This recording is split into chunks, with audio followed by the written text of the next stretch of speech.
Welcome everyone! In this video, we are in the Great League showcasing another very powerful team featuring Golisopod. Golisopod, flying under the radar, quite the core breaker in the current Great League meta. It puts in tremendous work on the lead, but we really want to protect it from electric types and Lickitung, because with Shadow Claw it doesn't perform well against Lickitung, and of course doesn't perform well against electric types, and that's why we're looking at the bunny here, the thick bunny Diggersby, to cover those two weaknesses, as well as Steelix in the back for some added electric coverage, as well as, I think you guys all know, shutting down those dragons. Yeah, when I wanted to build around Golisopod, I was thinking cover Licky, dragons, and electrics, let Golisopod cook, and here we go. Cook we shall do up against this lead here. This is where Golisopod really shines, up against the Mud Boys, particularly Whiscash and Swampert, of course. The third prominent Mud Boy, Quagsire, would have some play with Stone Edge, but... Yeah, this is pretty dominant, and the fact that they're staying in here might clue us in that perhaps they're core broken a little bit in the back. We do know that Whiscash will almost always have at least a Skarmory in the back. Not sure what that third can be, but they're actually shielding, so that is a massive indicator here. Perhaps we should control the alignment, and I think that's what we'll play for. We're okay going down on shield because the shielding priority generally goes to Golisopod. It's not generally known for its bulk. It has decent bulk, but not the bulkiest around. So the shields will generally go to Golisopod. And I don't know what this trainer is doing. Holy smokes, this is not a winnable matchup, although Whiscash can put in the work and make it very close. But it's always going to be Golisopod left standing in the end. And there's the Skarm, the inevitable Skarmory in the back behind a mud boy such as Whiscash. You can bet the house on that, guys, in terms of team rating. So, again, still not quite sure why they fought so hard, but they're not particularly core broken. Perhaps just an abundance of caution, as Golisopod is a very uncommon lead to see.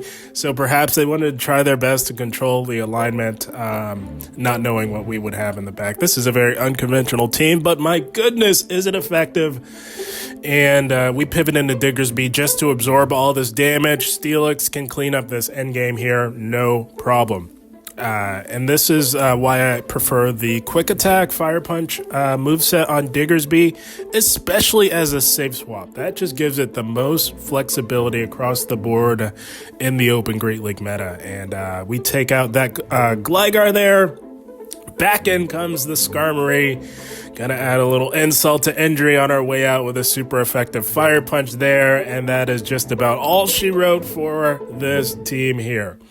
They are gonna try one last ditch effort, Brave Bird, Hail Mary, Brave Bird, but it's just not gonna help this poor Skarmory, and down they go. So yeah, Golisopod putting in work on the lead, allowing us to control alignment. Good game to them. Yeah, Golisopod definitely an off-meta, sort of anti-meta pick, but holy smokes, on the right team, it can put in tremendous work. And here we go, Skarmory lead.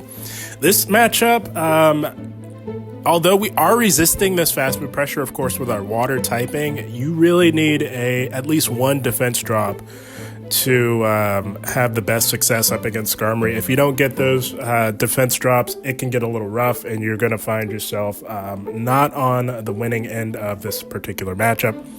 So we're going to try our luck on CMP tie here for another defense drop, and if we don't get it, we're going to have to pivot here. But I don't like pivoting on the Skarm leads, because there's almost always a Poliwrath or a Mud Boy in the back. So we're going to double down on the shields here. Again, the shields will generally be going to Golisopod here, and we're actually going to fight for lead here. But they make it easy. They pivot for us and give us switch into a Medicham. So kind of glad that I stuck to my guns a little bit. We are absolutely loaded, and we are going to unleash this energy upon this Medicham here, grabbing a shield, and we are rocking Aerial Ace. I tried out X-Scissor, but it just was not working out in this current Great League meta. You really need Aerial Ace, I think, for Poliwrath and Azumarill more than anything.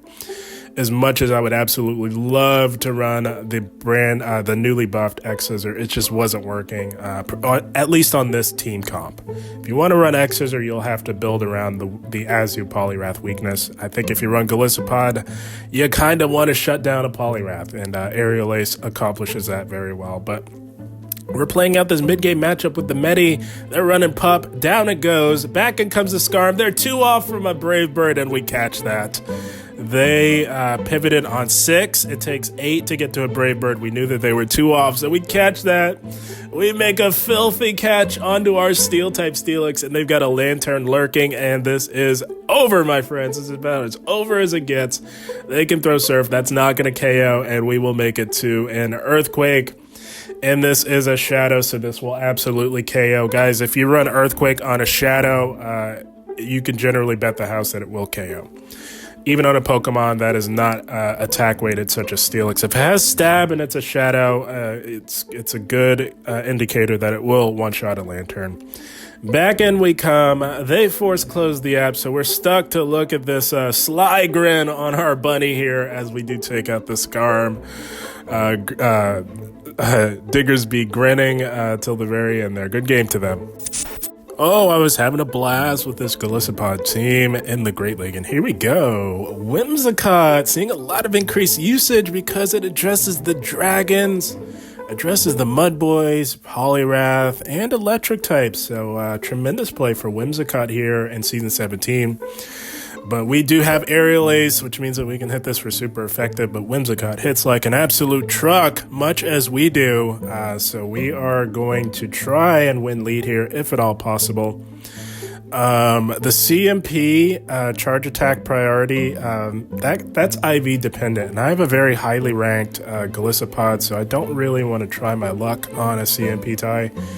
And we just double shield this, and we can actually farm down this Whimsicott. They're going straight Moonblast. I think perhaps a Grass Knot attempt would have been appropriate for them. Perhaps they were fishing for a debuff. They've got a Talonflame. We tried our luck on a debuff. No such luck there, and we're going to put Diggersby on this Talonflame. Now, we are hard-walled on our charge moves, technically, but Talonflame, not known for its bulk, so the single resisted Scorching Sands actually puts in work. And of course, we get that chance to drop the attack, which was super clutch. Anytime you can lower the attack on a Pokemon that hits as hard as Talonflame is never a bad thing. So they're back down to baseline. They go for a Fly. That, of course, does not KO. And we throw on Alignment, which is not good. We should have at least thrown one Quick Attack first, so that we didn't take the Incinerate damage. If we had thrown one and then our move, we likely would have KO'd with that, as well as not taking that Incinerate, so slight misplay there.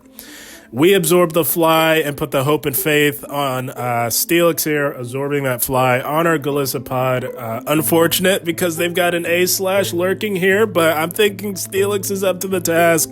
It's not a Shadow. We comfortably survive that drill run, and we get to the Earthquake. Holy smokes, this thing has no shields. And we're saying bye-bye to the A/. Bye-bye to the Talonflame, courtesy of a Dragon Tail, and this Whimsicott is energy dry, so a double resisted Breaking Swipe will definitely close this game out. Holy smokes. Steelix absolutely taking over the game, taking out the entire team, sweeping the game in dominant fashion. Good game to them. Correction, my friends. I had to check that Whimsicott matchup here. We win CMP tie no matter what. So, correction. I stand corrected. Had to correct myself there. We always win CMP tie against Whimsicott, but we've got a different fairy here this time, coming in the form of a Azumarill. Again, this is why we're running Aerial Ace. They don't do much, but between the fast move pressure and the Aerial Ace spam, it really does add up on a Azumarill. We can survive one of any move from Azu, and they are running Poliwrath. That is the correct move to go for, of course. And we are going to fire off another Aerial Ace here. So Azu, very bad for our back-to Pokemon, especially Steelix. So very happy to see this here on the lead, and we will try our best to take it out if at all possible. Gonna have to give up a shield in the process, but again, that is absolutely fine with this team because we've got plenty of bulk in the back. Steelix does enjoy having shields, but it's not the end of the world if it is at a disadvantage, if it's in the back. So, gonna go for an aerial ace and see what they want to do. They do just let that go. They take the shield advantage, and in comes a Licky. This is why we've got Diggers, and we got too greedy. Oh my goodness, we should have just gone for the aerial ace. I got super greedy, trying to get off that liquidation, hoping for a debuff and that massive damage with stab, but yeah. That greed came back to bite us, but we're okay. It's a good thing we've got a Diggersby here because nothing shuts down a Lickitung quite like a Diggersby, my friends. And we're going to go for, of course, the Scorching Sands here. Get a very clutch attack drop, so we'll take that all day, every day, no problem. Going to take a little bit of the sting off of this Power Whip that is coming our way. And, of course, we're going to go for another Scorching Sands here. Not likely that they shield this because they do very much survive a Scorching Sands here. And we get another attack drop. That is amazing. Not shielding anything here. We're going to save the shield for Steelix and hope for the best, but I don't think this will KO at -2 on the attack. And we're going to look to finish off this Lickitung here with a Fire Punch here. Doesn't quite KO, the Licky hangs on, but they've got a Charjabug in the back. Oh man, Steelix is going to feast in this endgame. They can top left anytime they want. Nothing hard walls a Charjabug quite like a Steelix or a G-Fisk. They know that. The team building coming in clutch, having that electric coverage in the back. Got this one done. Good game to them. Oh man, guys, I'm telling you, getting Golisopod locked onto a Poliwrath or Mudboy, there's nothing better. But here we go. We've got an A9. It is neither one of those. Far from either of those two Pokemon, but we come in with Diggersby after checking the move. It is Charm, so we're not staying in on that. If it's Powder Snow, we can stay in and cook a little bit with an A9. And in comes a Deoxys. After chipping us, they're going to come in with DD and try and attempt something here. I don't know just yet. We're going to Scorching Sands this thing until perhaps one of us is gone. We don't get an attack drop on that one. Gonna try our luck, of course, again with another Scorching Sands. We're 0 for 2 on the attack drops. Very unfortunate there. And it looks like they're going for an aggressive farm down here, but not before we can get off a Fire Punch. And we get a shield from the very tanky Deoxys. You'll love to see it. We're now up a shield here. Gonna shield up what should be a Thunderbolt into a Psycho Boost. And that's what their play was. So that's going to hit us harder than a Psycho Boost, and we'll actually let the next move go. There's a Psycho Boost there. And they actually pivoted here. I thought it went down, but they pivot to combo play us here, and that's okay. We put in enough work on this A9 to where it's manageable with Steelix here, although they are double resisting our damage output here. This should be enough to take out the Shadow A9, and it is. And there's the inevitable Bastiodon in the back, and holy smokes, guys. Prepare to marvel at how we just about threw this game. Holy smokes. We shield this flamethrower. I've encountered so many trainers that are just absolutely stubborn. They stay in and play out impossible end games, and I go for the bait thinking, okay, they're going to try and go down with the ship, and they no-shielded it. So what are they still here for? If they expected to get one shot, why are you still here? So I double down. I'm thinking, okay, they're trying to go down with the ship. They let it go again. Holy smokes. And I'm thinking, oh my gosh, am I going to lose this? I should have just gone for the EQ, but I'm thinking, surely if you're still here, you're going to try and shield and try and attempt the impossible. So I triple down. This time I get the shield, likely because they saw how low they got us, but oh my gosh. We just about threw that game, guys, but I don't blame myself. I've encountered so many stubborn trainers that try to play out impossible in-game scenarios that I was trying to go for the safe play, but my goodness, that was very comical. Good game to them. Oh man, the moral of that story, just put the thing out of its misery and move on. Holy smokes, here we go. Charjabug, Nightmare lead, we go into Diggersby.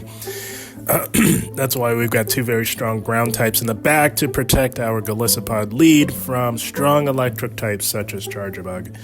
And they answer us with a Jellicent here, so very interesting counter swap here. It is running Hex, so this matchup is exponentially better for Diggersby. And they do let the Scorching Sands go here. So you do need 2 plus a Fire Punch to get it done on a Hex Jelly here. And we do survive 2 surfs from this, but we will have to shield the next surf to try and control alignment. And that's precisely what we will do, as we don't want that Charjabug anywhere near our Golisopod here. So we will happily give up a shield here and see what this Jelly wants to do here. Just gonna overload as much as possible and go for the Fire Punch here, just as they are getting to their next surf. It'll be interesting to see if they want to shield this. They do not. They want to take the shield advantage and move forward, and we are A-okay with that. I'll take that. They've got a Dugong in the back, so I really don't know why they did not bring that in onto the Diggersby. That would have been a much cleaner matchup for them, but hey, I'll take it. Perhaps they misclicked, I don't know, but we're going to bring in our Golisopod here. Of course, we hardwall this energy quite effectively, which is why Golisopod can be quite the core breaker in the Great League. It is a beautiful thing. Of course, they do Icy Wind Dust. That's what you'll want to do when everything is resisted. And we're going to spam this thing with Aerial Aces. They shield, likely thinking that we are running X-Scissor, which would have hit them a lot harder. But we do not intend to shield anything from this Dugong here. Our goal is just to put in enough work to allow Steelix to feast in the end, because we know what's lurking in the back, and Steelix will thoroughly shut down that Charjabug still remaining in the back there. And we're just letting them rip. We're gonna let her rip with these Aerial Aces here and see what this Dugong wants to do. They do let that go. They pivot. Not knowing what we have in the back, and it is time for Steelix to absolutely feast here. Again, this is why we've got both Steelix and Diggersby in the back, particularly Steelix for these Charjabugs that are popping up everywhere, and yeah, Steelix has a fun time with them. Just going to go for 1 breaking swipe and farm down and hopefully leave this matchup with as close to 2 breaking swipes as possible. We'll need 1 for the shield if they want to put up a fight and 1 to KO. And yeah, we're just going to Dragon Tail this thing all the way down. We're not shielding a thing from this Charjabug here. Another stubborn trainer, it seems. That Dugong does have loads of energy here. They were unsuccessful in farming us down, which means that they are absolutely loaded here. Gonna shield this up. It is the Drill Run, Hail Mary Drill Run that goes shielded, and we are 1 Dragon Tail off from a breaking swipe, but no, they just elect to no shield that and move on. Steelix left standing in the end. You love to see it. Good game to them. Yeah, I had to break up the monotony of the Great League with a very strong anti-meta team. And here we go. Jellicent running Bubble, the newly buffed Bubble. That works to our favor, of course. We are resisting that fast move pressure, and they're taking super effective from ours. And much like with a Azumarill, these Aerial Aces really do add up. Much more so on a Jellicent. Of course, Jellicent not nearly as bulky as a Azumarill. So you actually see the damage add up a lot faster. We called a very obvious surf bait. A lot of people like to take advantage of Golisopod not being known for its bulk, and we said we're not shielding a surf bait. Not gonna happen. And they come in with a Tropius running Air Slash. Very interesting here in the back. So we're just going to stay in here, try and hit them with the super effective Aerial Aces. We just don't make it to that second one, and I just wanted to just align Steelix onto this Air Slash Tropius here. But it is loaded, and Leaf Blades do hit pretty hard, even from a Pokemon that is not very attack-weighted, such as Tropius. I knew that I was going to have to shield at least 1, as they did fully farm us down, and we do let the second one go.